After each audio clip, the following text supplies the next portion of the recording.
We're standing in the forest today because a badger has shite where I used to sit.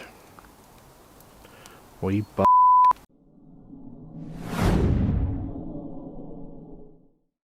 Hello and welcome to another episode of Beyond Film. What is today's video about? It is about what constitutes as success, or how to be successful, or I suppose more specifically, what makes a successful filmmaker. You know what, the wee lapel mic's great, but I actually like having the big pole. Yes, what makes you successful in life? What makes a successful filmmaker? Here's a wee misconception about Beyond Film that I want to put to bed now. This is not about me preaching to yous like I'm some all-knowing God that has the answers to life. I'm a young man. In the reality of the world, I know all, but what I can do is give yous wee pieces of help and advice just from the things that I have myself seen, that I have myself witnessed. Now I suppose when you put it like that, Beyond Film is technically like therapy for me, because it just means that I can guide you along on my own journey of self-improvement and be like, hey boys, see that hurdle that I tripped up on, here's how you don't do the same. That's a wee misconception I want to clear up. I'm not coming out here, it'd be very, very bold of me to come out here as a 22-year-old being like, here's how to be successful in life, guys. I don't have a clue. With that out of the way, how to be a successful life, how to be successful at life. We have to start off by saying, well, what is success? What do you consider success? Do you consider success having a lot of money?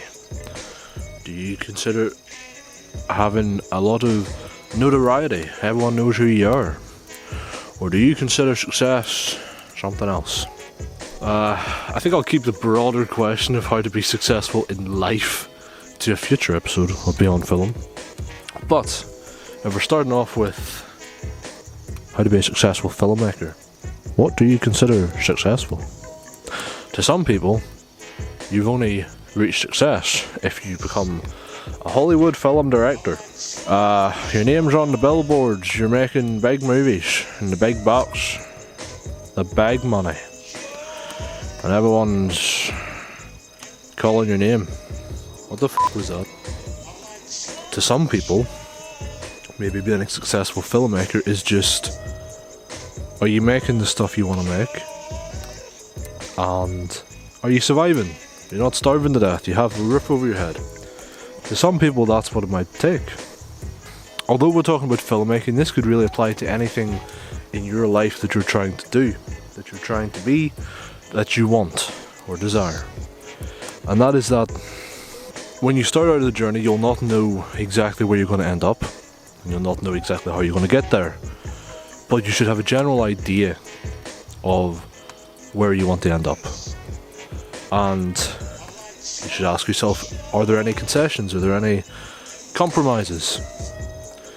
I'm not saying you should compromise on your dreams. I mean, if your aim in life is to be this massive Hollywood filmmaker, or something like, you know, James Cameron levels, I'm not telling you to not do that. Go for it, see how, you know, what happens. But I'm saying you might want to be careful, because if that's your only metric of success and you don't reach that, which, you know, not saying you wouldn't, it's just it's quite a hard, you know, level to reach. What's that going to do to your head, you know, if you don't get there? And that was, you know, you just say to yourself that I'm only going to be successful if I get there. Well, then you're going to spend the rest of your life thinking that you're a failure, that you're not successful.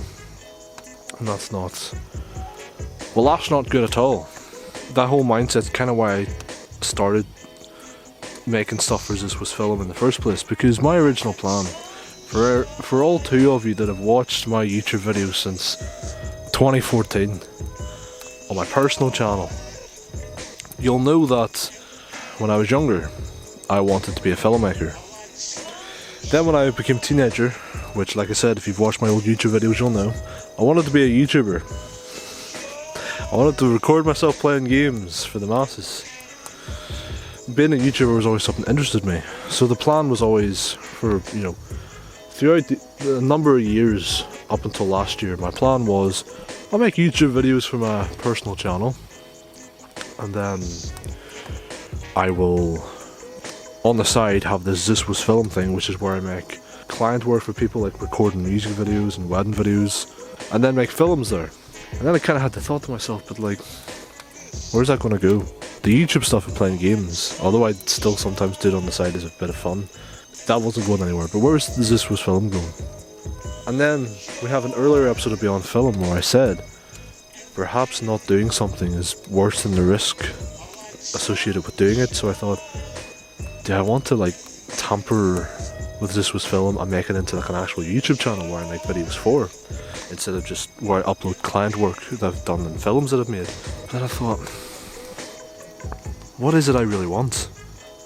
What do I constitute as successful? Maybe what I actually would like from life, what I'd consider would make me a successful filmmaker in my eyes, is to combine both the dreams I had when I was younger into one. I wanted to be a YouTuber, I wanted to be a filmmaker or film director.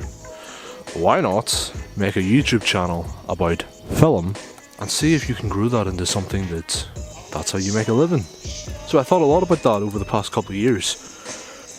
Maybe I could go on and become some big Hollywood director, or maybe I can't. But if that was my only metric for success and I couldn't do it, I'm going to feel pretty bad about myself. But maybe what I would like is to have freedom to make the films I want. Maybe if I combined both my dreams and became a YouTube creator, and ZeusWeusFilm was how I paid the bills and avoided starvation, then in my spare time I could use spare money to fund the films that I want to make. I honestly think that if I spent my life doing that, making content for you guys on here, Beyond Film, ZeusWeusFilm School, We Talk Abouts, the podcast, Files, all the other series we're starting. If I, done that, and then on the side made the films that I want to make, I'd consider that successful to me. If I spent a life making content for YouTube under ZeusWeusFilm, making the films I wanted on the side, I consider that pretty successful. I consider that good for me. Now, like I said at the start of the video, I'm a pretty young guy. I could do this for a couple of years and realise, this is not working, or B, it's working but I don't like it. Now, I can't see the second one happening, so like and subscribe. But you never know. It's important to be honest about these things, you never know. Maybe down the line you realise, this isn't my cup of tea. Have a long, hard think about what you consider to be successful. There's a lot of different ways to be successful in life. And if you're talking about individual goals, like certain career things and like that, there's a lot of different ways to go about that to be considered successful. Success is whatever you consider it to be. Don't let others sway you too much in that. It's important to listen to what other people think and take it on board, but don't think that because someone else has this or someone else wants that that's what you have to be successful. Have a think about what you truly think is successful. Start making progress towards that. If you have crazy high goals, 100%, go for them, chase them as fast and as hard as you want. Just be careful that you haven't set yourself up in a way that if you don't achieve this goal, that you're going to be a failure or something. I don't know. That's the crux of this episode. What do you consider successful? And go for that. Doesn't have to be what someone else thinks is successful. Doesn't have to be what is promoted as the idea of success. What do you think is successful? Because it's whatever you want it to be.